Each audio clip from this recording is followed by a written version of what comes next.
So I'll try to do it quickly. I'll put you in the Wayback Machine. In 2011, I went to an estate signing meeting with the client, right? So we did wills, powers of attorney, revocable trust. Client was 80 plus years old. And his name was Bill. And Bill and Nancy, we walked out of the estate meeting with the attorney. They signed the documents. He said, what do we do now, William? I said, well, we'll review the documents in a couple of years and we'll make some changes then. In the meantime, you can just put them up on the shelf and let them collect dust. And he's like, I can't do that anymore. He said, my wife doesn't have any idea about our financial stuff. I have a daughter who lives here in Baltimore who also has limited knowledge. We have a trust set up for her, a special needs trust set up for her, so she can't really manage my finances. And then I have a daughter in Idaho and a daughter in California. He said, I need them to know what to do when I'm no longer here. I was like, Bill, that's a great idea. I was like, I have no idea what you're talking about, but give me a couple weeks and I'll figure something out. So I created a 20 plus tab spreadsheet for Bill that highlighted all the things in his financial life. Where he keeps his keys, where he keeps his will, where his life insurance policies are, all of this stuff. And I broke it out by tabs: so life insurance, homeowners insurance, basic information that goes in a death in your death certificate because there's some things in there that not everybody knows about their parents. So I created this 20 plus tab spreadsheet for him and I sent it over to him and it had a summary on the first tab was a summary. And I sent over the spreadsheet to Bill and Bill called me up. He's like, William, this looks really good, but where's all the detail? I was like, Bill, it's there. So it's like on all those tabs. He's like, what's a tab?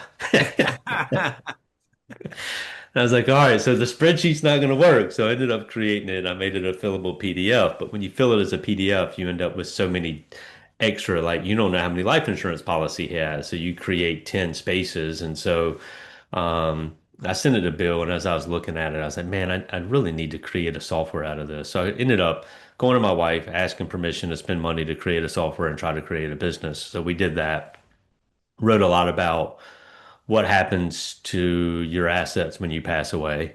And not just from a will trust perspective, but like the actual assets, like what happens. And ran that business for 3 years, moonlighting it, right? I was still working for the firm in Baltimore from 2012 to 2015. And I'd work late at nights, early in the mornings to try to get this thing up off the ground. It didn't work. But when it shut down, I ended up stumbling upon a group here in town called the Charlotte Angel Fund. And so I joined the Charlotte Angel Fund after going to a couple meetings. Because they invested in startups, and I had a startup that obviously didn't work. And I thought, man, if they would have invested in me, or if I would have had some of these folks as mentors, that would have been great. And ultimately, I ended up launching my own podcast called the Charlotte Angel Connection to try to expand the universe of people investing in the Charlotte Angel Fund. And as I did that, more of those folks were business owners. And so over time, my network of people in Charlotte ended up being more and more business owners. And they were, tradespeople, or they had connections to tradespeople, or maybe it's just the fact that I'm talk fairly simply and live fairly simply too. So I connect to people that act and live the same way. But so as a result, from 2015, 2016 through 2023, we just ended up with more and more business owners as clients.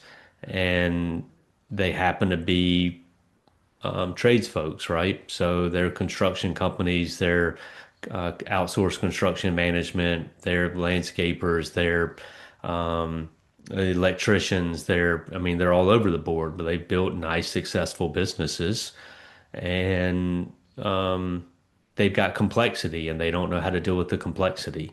So that's where we step in and help those folks out. Yeah.